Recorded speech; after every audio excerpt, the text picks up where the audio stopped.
आप सभी दोस्तों का बहुत बहुत स्वागत है आपके अपने YouTube चैनल हिंदी साहित्य क्लासेस में। और आशा करती हूँ आप लोग बहुत अच्छे हैं और अपनी तैयारी जो है आप लोग बहुत अच्छे से कर रहे होंगे।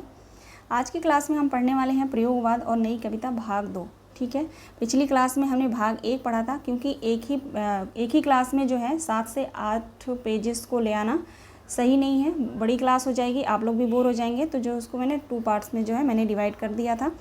सबसे महत्वपूर्ण बात मैं आप लोगों को बताना चाहती हूँ कि प्रयोगवाद और नई कविता के अंतर्गत जो है आप लोगों ने पढ़ा होगा, जिसके अंतर्गत साठोत्तरी कविता, प्रपद्धवाद, नई कविता, साठोत्तरी कविता और नवगीत, हिंदी गज़ल और दलित कविता का विकास, ये सारे टॉपिक जो है इसमें आते हैं। जो वेरी वेरी इंपॉर्टेंट है, ये पढ़ना आपको अति आवश्यक है, क्योंकि आप लोगों ने देखा होगा 2021 का जो पेपर हुआ था टीजीटी का, उसमें जो है साठोत्तरी कविता जो है, साठोत्तरी कविता आंदोलन, उससे जो है एक क्वेश्चन आया था राजेश जोशी का, जो कवि हैं राजेश जोशी। पूछा गया था, एक दिन बोलेंगे पेड़ या 2 पंक्तियों के बीच। ये इनमें से ही मुझे कन्फ्यूजन हो रहा है, शायद एक दिन बोलेंगे पेड़ यही रचना था, और पूछा गया था ये किसकी रचना है। ठीक है, 2 क्वेश्चन आए थे इसमें से। मैं आप लोगों को एक बार जो है, मुझे एक तो याद है, एक याद नहीं आ रहा कौन सा क्वेश्चन है। तो मेरे कहने का यही मतलब है कि आप लोग जो है नई कविता आंदोलन जो है, यहाँ से कोई भी आप टॉपिक नहीं छोड़ेंगे, चाहे वो नवगीत हो या प्रमुख समकालीन महिला कवयित्री हो, चाहे कवि हो। ठीक है ना, किसी को भी आपको छोड़ना नहीं है, कहीं से भी क्वेश्चन पूछा जा सकता है। और कठिन क्वेश्चन बनाने के लिए जो है ऐसे ही टॉपिक को वो ढूंढते हैं कि जहाँ पे हमारी नज़र ना गई हो। तो आप लोग ये सोच के मत पढ़ा करिए कि ये महत्वपूर्ण है, ये नहीं है। आप सब कुछ महत्वपूर्ण समझ के ही पढ़ा करिए। ठीक है ना, तो चलिए आज हम क्लास स्टार्ट करते हैं। पिछली क्लास में जो है हमने पढ़ लिया था मुक्तिबोध की जो कविता है अंधेरे में, उसका पहला प्रकाशन कल्पना पत्रिका में हुआ था। ध्यान रखेंगे सन 1964 ईस्वी में।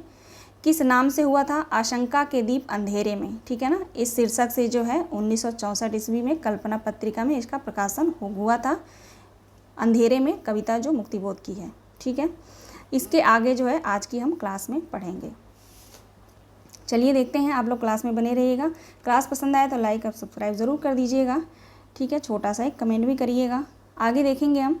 अंधेरे में एक लंबी कविता है, विभिन्न आलोचकों ने उन्हें विभिन्न दृष्टिकोण से देखा है, जो निम्न है। ठीक है, अंधेरे में एक लंबी कविता है, विभिन्न आलोचकों ने अपना अपना मत जो है यहाँ पे दिया है, जिसको हम देखेंगे अभी। पहला है शमशेर बहादुर सिंह। ये कहते हैं, यह कविता देश के आधुनिक जन साहित्य, जन इतिहास का स्वतंत्रता पूर्व और पश्चात एक दहकता इस्पाती दस्तावेज है। इसमें अजब और अद्भुत रूप से व्यक्ति और जन का एकीकरण है। ठीक है, यह कथन जो है किसका है? शमशेर बहादुर सिंह का, अंधेरे में कविता के लिए। ठीक है ना, ये सारी जो यहाँ पे कथन जो यहाँ दिए गए हैं, अभी हम पढ़ेंगे, वो आप लोग ध्यान रखेंगे। अंधेरे में कविता के लिए यहाँ पे जो है राइटर्स ने अपने अपने मत प्रस्तुत किए हैं। आगे देखेंगे, रामविलास शर्मा ने क्या कहा है? रामविलास शर्मा ने कहा है, अपराध भावना का अनुसंधान है। यानी अंधेरे में जो कविता है, अंधेरे में, वो जो है अपराध भावना का अनुसंधान है। ठीक है, तो अनुसंधान आप लोग याद रखेंगे, बस छोटा सा है ये किसका है? तो रामविलास शर्मा का। नामवर सिंह ने क्या कहा है? अस्मिता की खोज। ठीक है, इन्होंने कहा है अस्मिता की खोज। इंद्रनाथ मदान ने क्या कहा है? आत्म संशोधन का अनुसंधान। अब यहाँ पे आपको कन्फ्यूजन हो सकता है, रामविलास शर्मा ने क्या कहा है? अपराध भावना का अनुसंधान। तो थोड़ा सा आपको यहाँ पे ध्यान देने की ज़रूरत है। इंद्रनाथ मदान ने क्या कहा है? आत्म संशोधन का अनुसंधान। ठीक है, आत्म संशोधन और अपराध भावना, इन दोनों को आप लोग माइंड में रखिएगा। आगे है निर्मला जैन। निर्मला जैन ने कहा है अंतःस्थल का विप्लव। इन्होंने अंधेरे कविता के बारे में क्या कहा है? यह जो है अंतःस्थल का विप्लव है। प्रभाकर माचवे ने लावा बोला है। अंधेरे में कविता जो है इन्होंने लावा बोला है। फिर रामविलास शर्मा का एक और कथन है यहाँ पे अंधेरे में कविता के लिए, आरक्षित जीवन की कविता। इन्होंने क्या कहा है? आरक्षित जीवन की कविता। ठीक है जी, अब आगे बढ़ेंगे। आगे देखते हैं, राम स्वरूप चतुर्वेदी ने क्या कहा है? मोस्ट इम्पॉर्टेंट है। ये जितने यहाँ पे दिए गए हैं कथन अंधेरे कविता के बारे में, उनको आप लोग एकदम मतलब टिप पे होना चाहिए बिल्कुल, ठीक है, कोई वहाँ पे आप लोग स्किप नहीं करेंगे। अंधेरे में एक लंबे खंडों में कवि की समस्या है। समाज के उत्थान पतन और आंदोलन के बीच अपनी रचना के प्रेरक तत्वों का अभिज्ञान। रचना कैसे बाहर से अंदर आती है और फिर कैसे बाहर दूर दूर तक परिव्याप्त हो जाती है। ठीक है, ये कथन जो है रामस्वरूप चतुर्वेदी का है। आगे देखेंगे, मुक्तिबोध ने अंधेरे में कविता की रचना जो है फैंसी में की है। ये सभी को पता है। मुक्तिबोध ने अंधेरे में जो कविता है उसकी रचना जो है फैंसी में की है। ठीक है, ध्यान रखेंगे। आगे देखेंगे, मुक्तिबोध ने फैंसी को निम्न ढंग से परिभाषित किया है। अब यहाँ पे देखेंगे हम कि इन्होंने जो है मुक्तिबोध ने फैंसी को किस तरह से परिभाषित किया है। इन्होंने कहा है, ज्ञान गर्भ फैंसी द्वारा सार रूप में जीवन की पुनर्रचना करता है। ठीक है, इन्होंने क्या कहा है, ज्ञान गर्भ फैंसी द्वारा सार रूप में जीवन की पुनर्रचना करता है। दूसरा है, फैंसी के अंतर्गत भाव पक्ष प्रधान और विभाव पक्ष गौड़ और प्रच्छन्न तो होता ही है, साथ ही यह भाव पक्ष कल्पना को उत्तेजित करके बिंबों की रचना करते हुए एक ऐसा मूर्त विधान उपस्थित करता है कि जिस विधान में उस विधान ही के नियम होते हैं। ठीक है ना, ये जो है यहाँ पे इन्होंने विस्तृत तरीके से फैंसी के बारे में बताया है। आगे बढ़ेंगे हम। अब हम देखेंगे शमशेर बहादुर सिंह।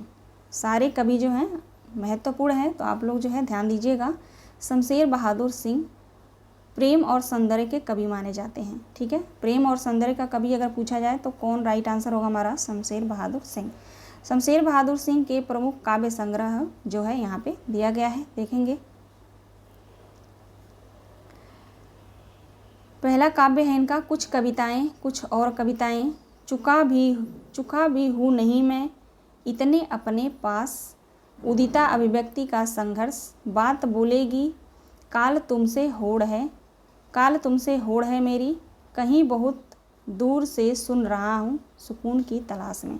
ठीक है, बहुत आसान है इसको याद करना। आप ऐसे 2-4 बार बोलेंगे बिल्कुल आसानी से याद हो जाएगा। कुछ कविताएं, कुछ और कविताएं, ये तो बिल्कुल आसान है। चुका भी नहीं हूँ मैं, ठीक है ना, कुछ कविताएं, कुछ और कविताएं जिसके लिए मैं चुका भी नहीं हूँ, इतने अपने पास हूँ, यानी मैं इतने अपने पास हूँ कि उदिता की अभिव्यक्ति का संघर्ष भी नहीं है। बात बोलेगी क्या, शमशेर बहादुर कहते हैं बात बोलेगी क्या, काल तुमसे होड़ है मेरी। देखना, काल तुमसे होड़ है मेरी। एक कहते हैं कहीं बहुत दूर से सुन रहा हूँ, काल तुमसे होड़ है मेरी, कहीं बहुत दूर से सुन रहा हूँ सुकून की तलाश।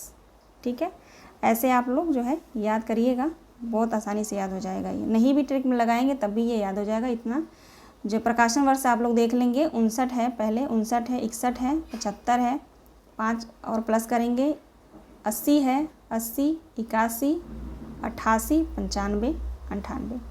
ठीक है, पहले आप रचनाओं को याद करें, फिर उसका प्रकाशन वर्ष को देखें। पहले एक बार पूरा आप लोग पढ़ लिया करिए, ठीक ना, जैसे रचनाएं होती हैं पहले आप एक बार पूरा इसको पढ़ लिया करिए प्रकाशन वर्ष के साथ। उसके बाद रचनाओं को याद करिए, फिर उसके बाद सीक्वेंस में रचनाओं को आपने याद किया, फिर उसके बाद सीक्वेंस में जो है उसका प्रकाशन वर्ष भी याद कर लिया करिए। ऐसे करेंगे तो आसानी से याद हो जाएगा और दिमाग में जो है काफ़ी टाइम तक याद होने से मतलब नहीं है ना, याद होने से मतलब तो है ही, मेरे कहने का मतलब है कि याद तो हम कर लेते हैं, वो कितने टाइम तक याद रहता है ये बहुत ज़रूरी है, क्योंकि भूलता बहुत जल्दी है। तो जिसके लिए हम रिवीजन जो है बहुत एक माध्यम है हमारा रिवीजन करना, तो आप लोग बार बार रिवीजन भी करते रहिए, लेकिन इस तरीके से याद करिए कि जल्दी भूले ना। ठीक है, आगे देखेंगे, शमशेर की कविताओं के संदर्भ में कुछ महत्वपूर्ण कथन जो है यहाँ पे दिए गए हैं। अब शमशेर की जो कविताएँ हैं उनके बारे में यहाँ पे महत्वपूर्ण कथन दिए गए हैं, देखते हैं। अज्ञेय ने क्या कहा है, अज्ञेय ने कहा है शमशेर कवियों का कवि है। ठीक है, शमशेर को कवियों का कवि किसने कहा है, तो अज्ञेय ने कहा है। मलयज ने क्या कहा है, शमशेर मूड्स के कवि हैं, किसी विजन के नहीं। शमशेर मूड्स के कवि हैं, किसी विजन के नहीं, यह किसने कहा, मलयज ने कहा है। मुक्तिबोध का देखते हैं, मुक्तिबोध ने कहा है शमशेर की आत्मा ने अपनी अभिव्यक्ति का एक प्रभावशाली भवन अपने हाथों तैयार किया है, उस भवन में जाने से डर लगता है, उसकी गंभीर प्रयत्न साध्य पवित्रता क्या कारण है। ठीक है, यह जो है मुक्ति बोध का है। आगे देखते हैं मुक्ति बोध ने क्या कहा है। इनकी एक और यहाँ पे जो है कथन दिया गया है। शमशेर की मूल मनोवृत्ति एक जो है इम्प्रेशनिस्टिक चित्रकार की है। ठीक है, यह जो कथन है किसका है, मुक्ति बोध का है। मुक्ति बोध का एक और है, यहाँ पे देखेंगे, प्रणय जीवन का प्रसंगबद्ध रसवादी कवि शमशेर बहादुर सिंह को किसने कहा है, तो मुक्ति बोध ने कहा है। आप लोग ध्यान रखेंगे। विष्णु खरे ने क्या कहा है, शमशेर की शमशेरियत किसने कहा है, विष्णु खरे ने कहा है। रामचंद्र तिवारी ने क्या कहा है, शमशेर का गद्य हिंदी का जातीय गद्य है। शमशेर का गद्य हिंदी का जातीय गद्य है, यह किसने कहा, रामचंद्र तिवारी ने कहा है। रामस्वरूप चतुर्वेदी ने क्या कहा है, भाषा में बोल चाल के गद्य का लहाजा और लय में संगीत का चरम अमूर्तन इन दो परस्पर प्रतिरोधी मना स्थितियों को उनकी कला साधती है। ठीक है, यह कथन जो है रामस्वरूप चतुर्वेदी का है। आगे देखते हैं, शमशेर बहादुर सिंह स्वयं लिखे हैं कि टेक्निक में एंजरा पाउंड शायद मेरा सबसे बड़ा आदर्श बन गया था। अब ये जो है कथन देकर पूछा जाएगा कि ये किसका है, तो आप लोग ध्यान रखेंगे शमशेर बहादुर सिंह का है। ठीक है, शमशेर का कथन है, मैं उर्दू और हिंदी का दोआब कवि हूँ। ठीक है, मैं उर्दू और हिंदी का दोआब कवि हूँ। यह कथन जो है शमशेर बहादुर सिंह के लिए है, उन्होंने खुद कहा है। आगे बढ़ेंगे, अब यहाँ पे देखते हैं शमशेर बहादुर सिंह के चर्चित कविताएं। ठीक है, उनकी कविताएं जो है यहाँ पे नीचे जो है मेंशन हो गया है, पहले ऊपर करना चाहिए था मुझे, लेकिन जो है कोई बात नहीं। देखेंगे इनकी कौन कौन सी कविताएं हैं, मोस्ट इम्पोर्टेंट हैं। जो भी यहाँ पे मैंने लिया है, जितने भी प्रयोगवादी जो कवि हैं उनकी कविताएं जो हैं उसको खास करके आप ध्यान रखेंगे। टूटी हुई बिखरी हुई, अमन का राग जो है लंबी कविता है, शमशेर बहादुर सिंह का है। एक पीली शाम, धूप कोठरी के आईने में खड़ी है, घिर गया है समय का रथ, समय साम्यवादी मोस्ट इम्पोर्टेंट है, सारे इम्पोर्टेंट है ये। ठीक है ना, जितनी भी कविताएं हैं। आगे बढ़ेंगे, कहानीकार उदय सिंह ने भवानी प्रसाद मिश्र को कविता का गांधी कहा है, लेकिन उन्होंने खुद को गांधी का बेटा कहा है। ठीक है, अब इसमें देखिए बहुत कन्फ्यूज़न होता है, कहीं कहीं पे दिया गया है जैसे कहानीकार उदय प्रकाश जो हैं उन्होंने भवानी प्रसाद मिश्र को कविता का गांधी कहा है, लेकिन उन्होंने खुद को गांधी का बेटा कहा है। लेकिन कहीं पे मैंने प्रैक्टिस सेट में मैंने देखा था कि भवानी प्रसाद को जो है वहाँ पे गांधी का बेटा बताया गया है। ठीक है, तो आप लोग कंफ्यूज मत होइएगा, यहाँ पे बिल्कुल सही दिया गया है। कहानीकार उदय प्रकाश ने भवानी प्रसाद मिश्र को कविता का गांधी कहा है, लेकिन उन्होंने अपने आप को जो है खुद को गांधी का बेटा बताया है। आगे देखेंगे भवानी प्रसाद मिश्र के काव्य संग्रह। ठीक है, पहला है गीत फरोश 1953, चकित है दुख 1968, अंधेरी कविताएं। ठीक है ना, अब देखो मुक्ति बोध का वहाँ पे था अंधेरे में, और यहाँ पे है अंधेरी कविताएं। ठीक है, 1968 ईस्वी में। गांधी पंचशती 1969, बुनी हुई रस्सी 1971, खुशबू के शिलालेख 1973, परिवर्तन जिए 1976, इदमनन 1977, त्रिकाल संध्या 1978, शरीर कविता फसलें और फूल 1980, मानसरोवर दिन 1981, संप्रति 1982। ये सारे इनके जो है भवानी प्रसाद मिश्र के काव्य संग्रह हैं। नीचे भी हैं, देख लेते हैं। खुशबू के शिलालेख 1973 में, व्यक्तिगत 1973, अंतर्गत। ठीक है, अनाम तुम आते हो, अब यहाँ पे देखिए यहाँ तक हमने पढ़ लिया था। शरीर कविता फसलें और फूल 80, मानसरोवर दिन 81, संप्रति 82, नीली रेखा तक 84, पूस की आग होगी यहाँ पे, पूस की आग 1995, कालजयी खंड काव्य है, मोस्ट इम्पोर्टेंट है कालजयी। ठीक है, भवानी प्रसाद मिश्र की जो काव्य संग्रह है ये 1980 में प्रकाशन वर्ष है, खंड काव्य है। ठीक है, अब आगे देखेंगे भवानी प्रसाद मिश्र को सहजता का कवि कहा जाता है। ठीक है, सहजता का कवि किसे कहा जाता है? भवानी प्रसाद मिश्र को। भवानी प्रसाद मिश्र की चर्चित कविताएं जो है यहाँ पे दी गई हैं, देखते हैं।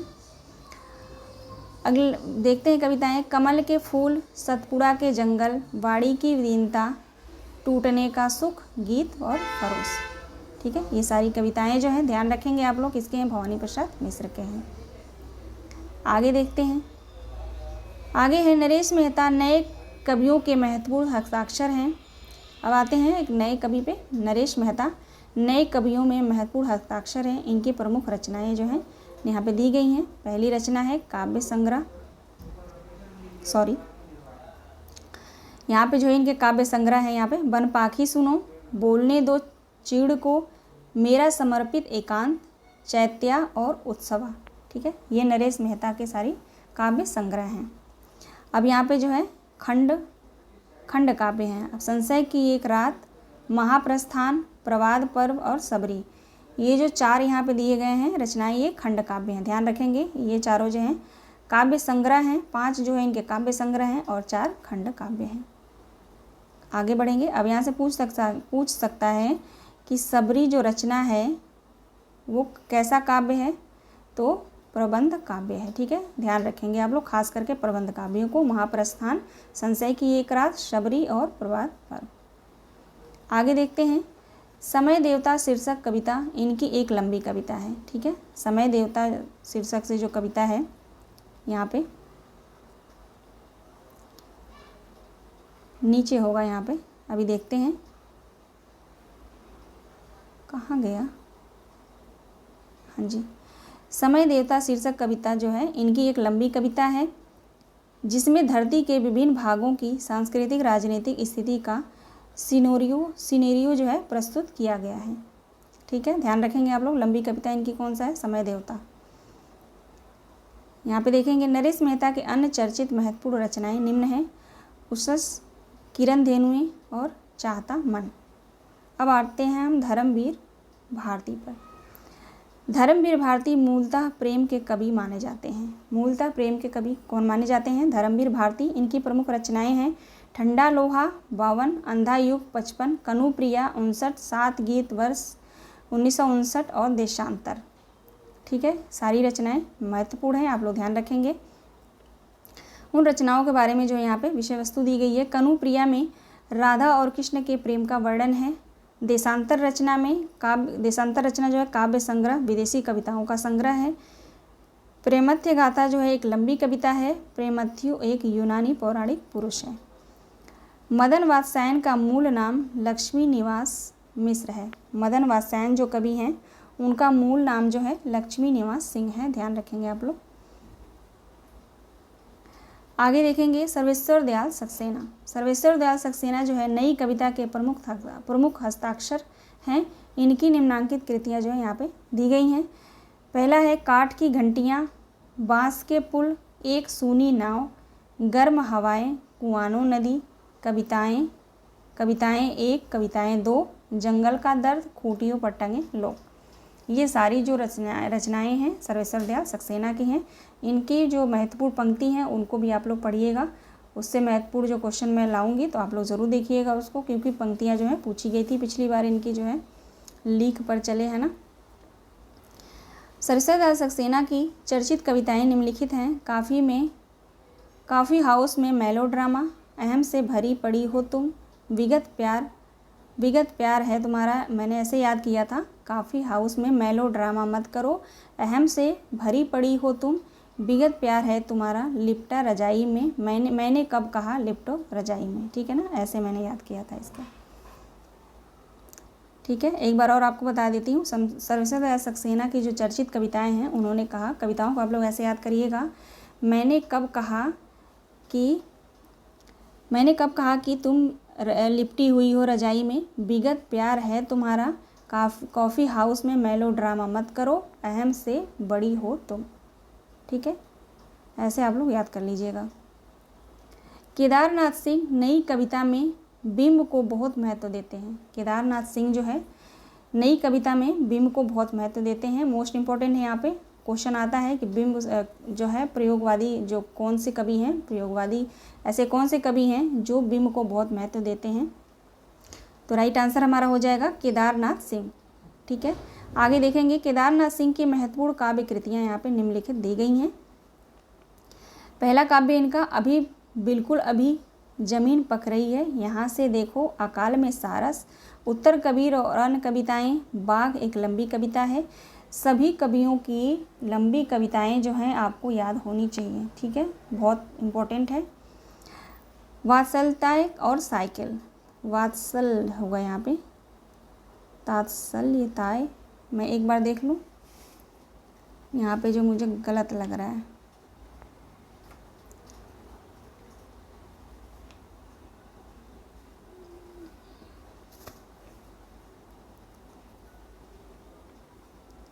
तात्सल्यताएं, ठीक है, सही है, ठीक है, राइट है, मुझे लगा गलत है ये।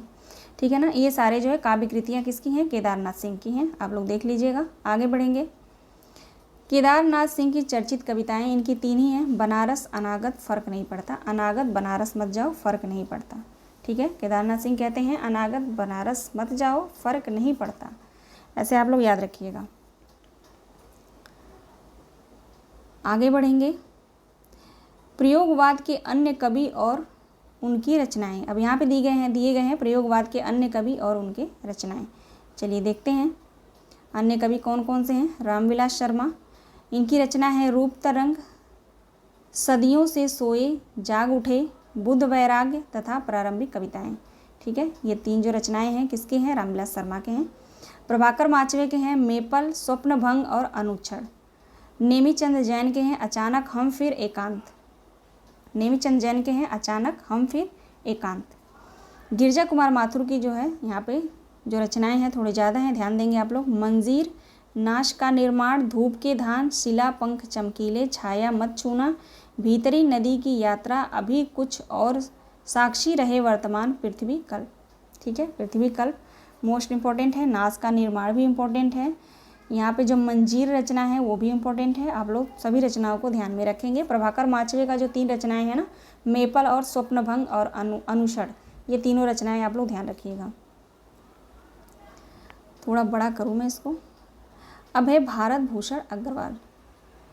भारत भूषण अग्रवाल का देखिए, छवि के बंधन, जागते रहो, मुक्ति मार्ग, ओब अप्रस्तुत मन, कागज के फूल, एक उठा हुआ हाथ, उतना वह सूरज है, अनुपस्थित लोग। ठीक है, ये सारी रचनाएं जो है भारत भूषण अग्रवाल के हैं। शकुंत माथुर का देख लीजिए, चांदनी चूनर, अभी और कुछ, लहर नहीं टूटेगी। ठीक है, ऐसे याद रखिएगा, शकुंत माथुर, लहर नहीं टूटेगी, अभी और कुछ, चांदनी चूनर। ट्रिक के माध्यम से आप लोग जो है जोड़ने की कोशिश करिएगा। हरिनारायण व्यास, हरिनारायण व्यास का मृग और तृष्णा, त्रिकोण पर सूर्योदय, बरगद के चिकने पत्ते, ये किसके हैं, तो हरिनारायण व्यास के हैं। अब हम आएंगे रघुवीर सहाय पे। रघुवीर सहाय का देखिए, सीढ़ियों पर धूप में, आत्महत्या के विरुद्ध, हंसो हंसो जल्दी हंसो, लोग भूल गए हैं, कुछ पत्ते कुछ चिट्ठियाँ, एक समय था। इसको आप लोग ऐसे याद रखिएगा। रघुवीर सहाय कहते हैं कि एक समय था, अब तो लोग भूल गए हैं, है ना, कहते हैं अब तो लोग भूल गए हैं, एक समय था जब कुछ पत्ते और कुछ चिट्ठियाँ हम भेजते थे, सीढ़ियों पे धूप में और आत्महत्या के विरुद्ध, हंसो हंसो जल्दी हंसो, है ना, ऐसे आप लोग जोड़ के याद करिएगा।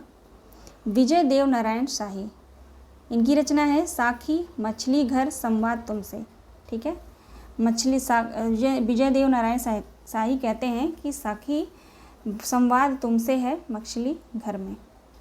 कुंवर नारायण का है चक्रव्यूह, परिवेश में हम तुम, आमने सामने, कोई दूसरा नहीं, इन दिनों जो है प्रबंध काव्य है। आत्मजयी, बाजश्रवा के बहाने। ठीक है, कहते हैं चक्रव्यूह, कुंवर नारायण कहते हैं कि इस चक्रव्यूह में तो सिर्फ परिवेश में हम तुम हैं, इस चक्रव्यूह में आमने सामने कोई दूसरा नहीं है, इन दिनों, आत्मजयी और बाजश्रवा के बहाने। बाजश्रवा के बहाने ध्यान रखिएगा, 2008 में है।